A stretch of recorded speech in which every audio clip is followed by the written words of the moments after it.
Welcome to another edition of Bison Break. I'm Brendan Whitty, your host, hanging out with Nicholas Askew, the director of swimming and diving, and also tennis. So we're gonna get into that. We finna get into the multiple hats they wear. But first and foremost, this is Bison Break, so we gotta get a chance to know you a little bit outside of sports for a little bit. Okay. And this is a little segment. I'm tentatively calling. Tell me how you like it. I'm tentatively calling. I'm trying to get like you. I don't know what it is. I don't know. I'm not 100%, but like we working on it. We working on it. All right. Okay. All right. So first and foremost, you're from Kinston, North Carolina. Shout out. Yes, sir. I'm from Raleigh. You know what it is. You know what it is. You know what it was. All right. What's your Bojangles order? What's your go-to Bojangles? Oh, that's so easy. So I'm definitely going with those 4-piece Supremes with some French fries with Cajun seasoning on it. Getting a large tea. I don't even need to say sweet tea because in the South, that's all we do. Right. I was about to say, this ain't England, bro. Like Exactly. And then I gotta top it off. I gotta have my sweet on top of that. I gotta have me some Bo-Berry biscuits. Yo, them Bo-Berry biscuits. Yeah, I woke up having a craving like a week ago just for some like Bo-Berry in my life. I know. Yeah. I needed that in my life. All right, that's a solid order. See, I like to put the seasoning right. Like I'll be like, don't put any seasoning on it. Give me the fries, and then they'll have if you go into the store, they got the seasoning right there. I feel like because I need to control that. Like I know I have control issues. That's fine. It's 100%. I will admit that. I got to have the control over it. All right, number 2. All right, man. You played tennis. You swam. You played tennis. But who is your ideal doubles partner? If you're like, hey, man, we about to go do it. It can be famous. It can be somebody in your personal life. It does not matter. Who is your ideal doubles partner? My ideal doubles partner. I mean, I got to go with the GOAT, Serena Williams. I don't feel like we're gonna lose. I'm not even near the level as she is, but she could. There's no question in my mind she could just carry me. So I got to go with the GOAT, Serena Williams, best to ever do it, and still doing it. Doing it. That would be my doubles partner for sure. That is a solid answer. Would be my answer too. And I don't play a lick of tennis.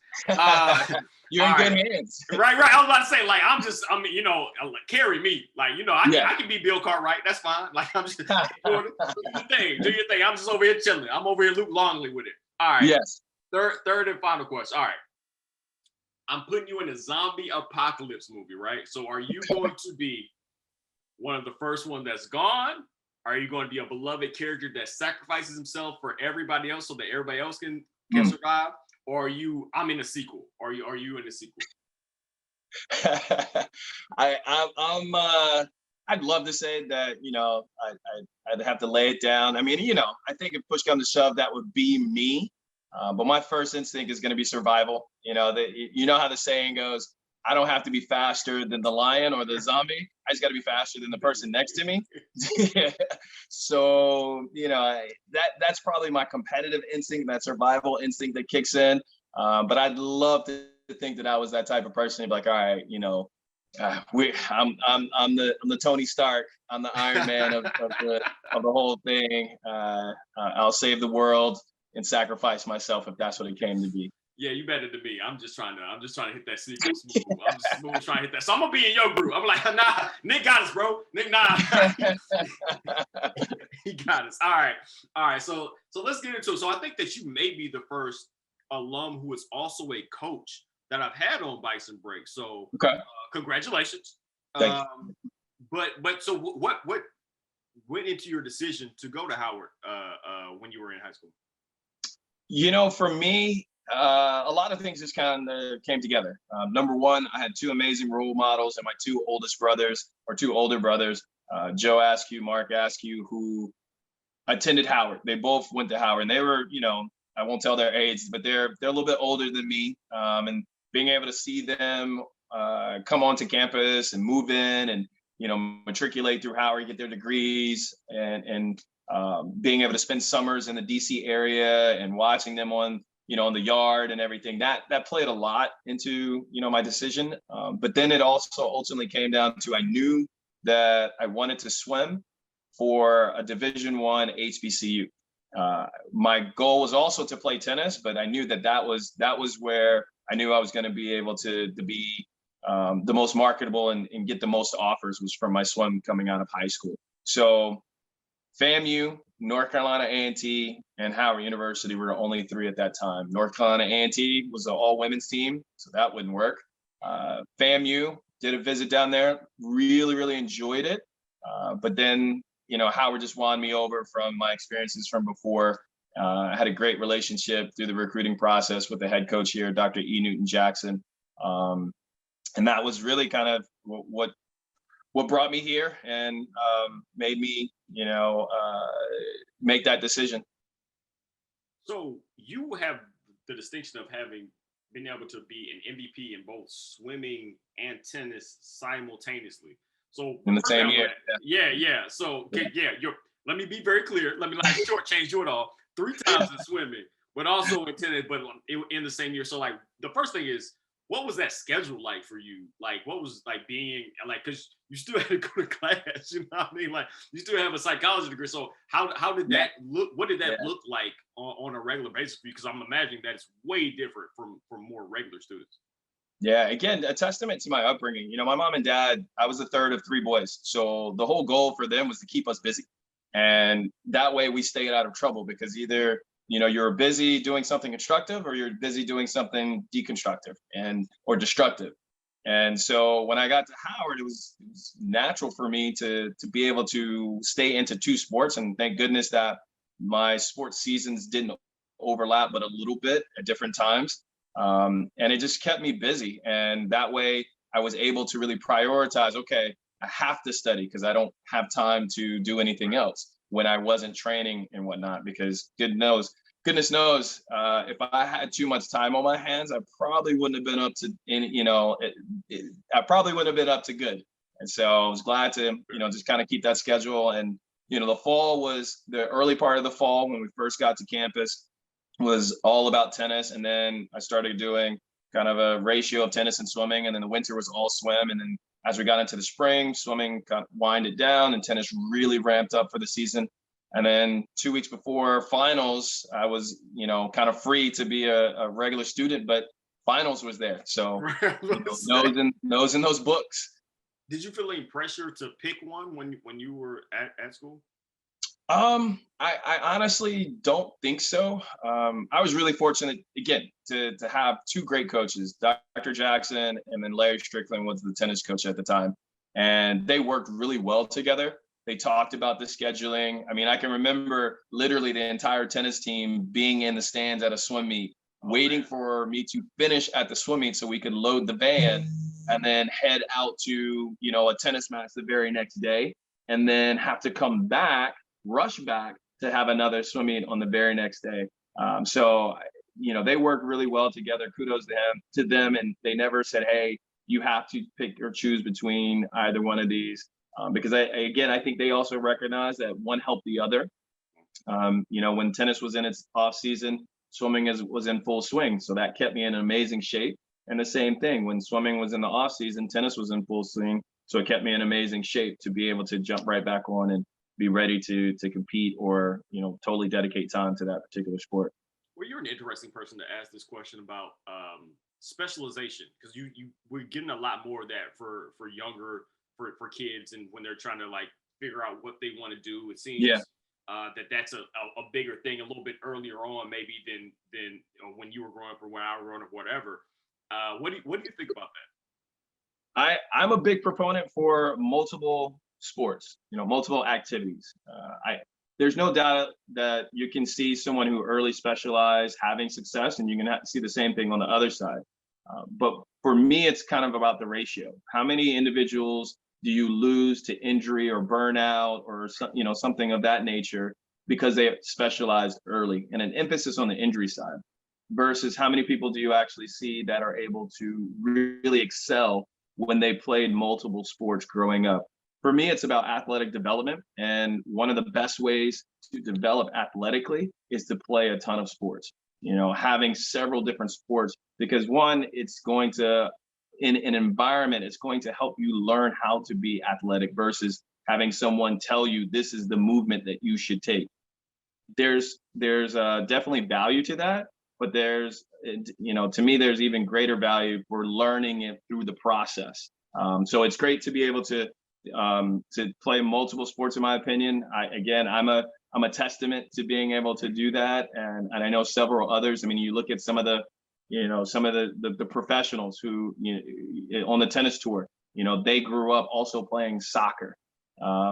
So there's no doubt in my mind that Caleb Dressel would probably be a super solid basketball player. That the man's got a vertical that can match, probably some NBA prospects. So, I definitely would say against early specialization, and definitely for, being able to play multiple or have exposure to multiple different, sports. I want to ask you about that transition from being a competitor in two sports, a high level competitor in two sports, to coaching. Is that something that you always knew that you wanted to do, or is that something that came along a little bit later? I loved coaching. I loved people. I love developing solid relationships and connections with people. I probably get that from my dad. The story goes that he can talk to anybody, anywhere, anytime. We'll be in the grocery store and you strike up a conversation like, "Oh my God, Dad, we only came in here to get eggs. Like, can we go?" But he's such a people person. And so probably got a lot of that from my father, in the relationships. But the other side was I also had I had an opinion, when I was training and what others were doing, et cetera. I was always willing to help, but I was also ready to hold somebody accountable when they weren't doing what they were supposed to in my eyes. Now, as you think a coach, that influences your coach? I was about to say, does that influence your coaching now? Yes, absolutely. Absolutely. I had to get better at my craft so that if I'm going to say something, it needs to have value. It needs to be correct. So that probably led to the transition for me to choose the profession of coaching a lot easier. So you're the coach of, you coached in swimming and in tennis. Those are two predominantly white sports.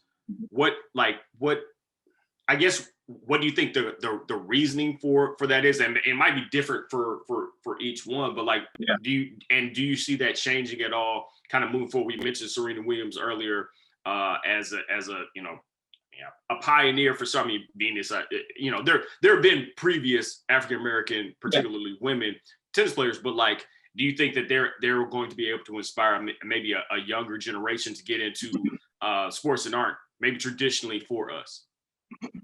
Yeah, I mean, we can talk. I know that was a big question. I'm sorry. Solve all of the problems right now, sir. Oh man, we can talk days and days about it. In both sports, you're right. They're very similar. They're predominantly white sports. They're non-mainstream in our community. You don't see very many Black and brown people in these two sports, and you're starting to see more. I think tennis is a lot more progressive, and a lot of it does have to do with the amazing success of Venus and Serena Williams on the tour. I mean, again, representation matters. So when a person of color, a minority person, sees Serena playing at Wimbledon at prime time, or sees Venus at the US Open or the French Open on prime time TV, that is inspiring. And, in order to be able to achieve it, you need to be able to see it. So I think tennis has been a big time benefactor of having those two as ambassadors for the sports and such positive ambassadors. I think swimming is lagging behind, even though we've had amazing people of color there, but swimming is also not in the limelight quite as much. It's in the limelight every 4 years, right, during the Olympics. And to make the US Olympic team is one of the hardest things in sports, in my opinion, because the US Olympic team is the premier swimming nation in the world. So you're talking about the best of the best trying to compete against each other as the elite team at the Olympics. So that's going to make it extremely, extremely hard. You have seen people who have broken through for sure, like Cullen Jones, Olympic medalist. You've seen Maritza McClendon, Olympic medalist. But again, that's every 4 years, and it's very few and far between. So it's really, really difficult. However, I love the amount of grassroots that, you know, Cullen and Maritza are doing and several others are doing in the community. So really trying to get out there and make swimming as a life skill a priority in the Black community. Tennis, very similarly, you know, or being able to get out in the community as well. But I think swimming has to do even more because they're not in the limelight quite as much. I want to ask you about swimming. Howard has the only Division I HBCU swimming and diving team in the nation. Do you feel additional pressure? This is your eighth season now as coach of that. Do you feel additional pressure because of that? What does that look like? I guess for meets. I guess I'm trying to get a feel for the culture that you dive into. On a regular basis. Yeah, I say you said that. You said a little swimming. All right. Yeah. I don't know if I would label it as pressure. I label it as more of a responsibility. I think for us, we have a bigger responsibility than just getting in and swimming and diving in competition. We have a responsibility to again be the representation for our culture. There is no team in the world like us at a collegiate level. Say that one more time. Say that one more time. I like that. There is no team in the world at a collegiate level that is like us. We are the most unique collegiate team in the world. And for that, the responsibility is to be able to inspire the next generation and the next generation, and even the generation that's ahead of us or generations that are ahead of us, because as swimming as a life skill, it's a public health crisis. Drowning is a public health crisis, to be specific, in our culture and in our community. So to be able to travel or to be on television or, you know, to do interviews and represent our community can be inspiring and help dispel some of those myths that Blacks can't swim. That is an absolute myth. Black women don't swim because of their hair. That is a myth. It's a challenge, but it's also a myth. I've got a phenomenal group of young women who work through it every single day and have come up with solutions to those challenges. So I don't think it's pressure. Again, I think it's a responsibility for us to be out there, to have the opportunity to be a representative of our community, so that people will feel more encouraged to learn how to swim and understand that it is not only is it a valuable life skill, but it's also a fun activity. All right, it's a fun recreational activity that can be enjoyed for a lifetime. And then two, there are also other avenues that swimming can lead to. You learn how to swim, you can join a team. You don't have to join the team, but you can become a lifeguard. You become a lifeguard, you become aquatics manager, you know, a facility manager. You can do all kinds of things in the world, right, which is mostly filled with water, right, composed of water. Sure. You can do so many things. So we take it on as a responsibility. And, you know, we do a ton of community service and trying to get as much information about us out there. We try to push it out, but we also try to draw people in. You know, our swim meets are one of the livest events in swimming and diving at the collegiate level. We have a amazing support group of students, faculty, staff, outside organizations that come to our home meets every single year and pack the berth. And this is, again, without really advertising for it. We've built such a large fan base, and that to me can continue to pull people in and learn more about us and learn more about swimming. I want to ask a little bit about that atmosphere. You guys have a Hall of Fame swim meet, and correct me if I'm wrong on any of these days, on October 1st. That's correct. Coming up. Talk to me a little bit more about what that looks like.